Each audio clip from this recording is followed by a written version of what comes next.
Bismillahirrahmanirrahim. Assalamualaikum warahmatullahi wabarakatuh. Yang saya hormati Ibu Hadawiyah selaku dosen mata kuliah komunikasi antar pribadi dan teman-temanku sekalian yang saya banggakan. Alhamdulillah, puji syukur kehadirat Allah Subhanahu wa taala yang telah memberikan saya kesehatan sehingga dapat menyelesaikan tugas mata kuliah komunikasi antar pribadi ini. Salawat dan salam semoga tetap tercurah kepada the best of the best man, Nabiullah Muhammad sallallahu alaihi wasallam.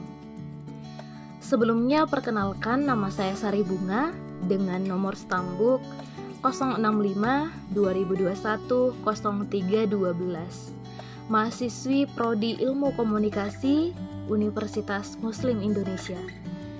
Pada kesempatan ini saya akan mempresentasikan materi bab 8, yakni mengenai teori-teori komunikasi antar pribadi.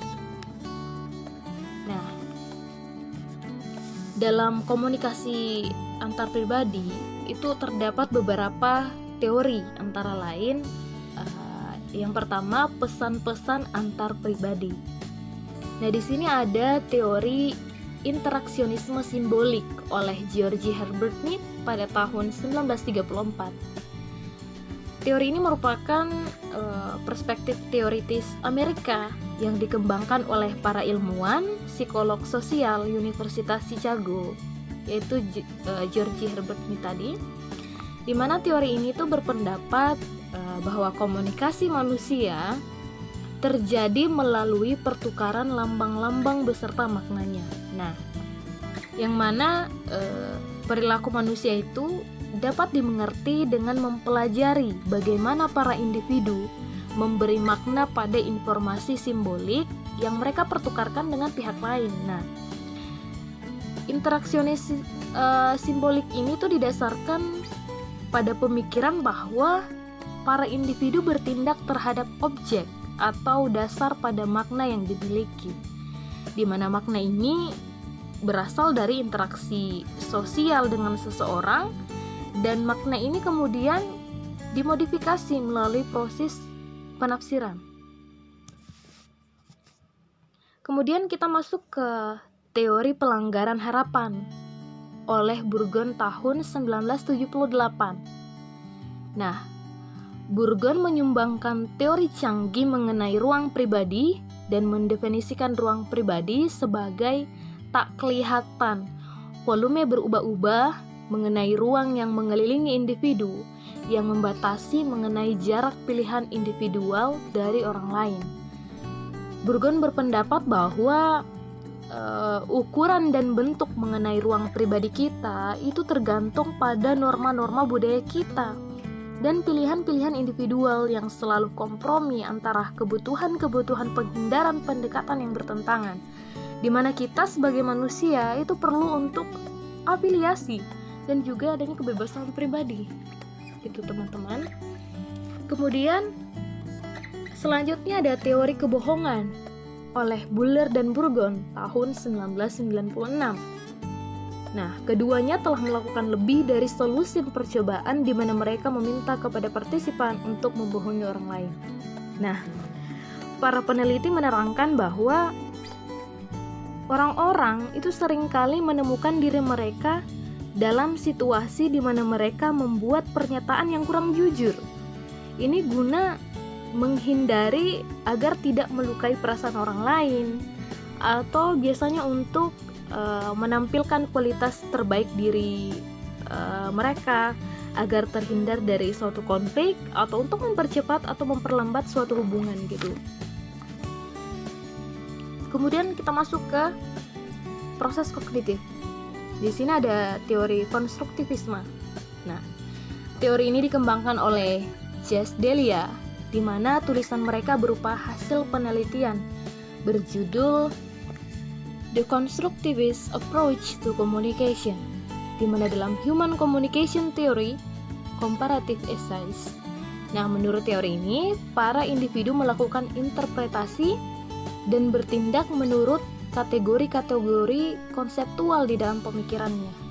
Nah, Inti dari perspektif ini itu merupakan gagasan kembar, bahwa yang pertama, individu-individu berbeda dalam pengertian mengenai wilayah kemampuan kognitif sosial spesifik mereka. Kemudian yang kedua, perbedaan dalam kemampuan-kemampuan menerangkan perbedaan dalam pembuatan pesan atau message production. Tuh.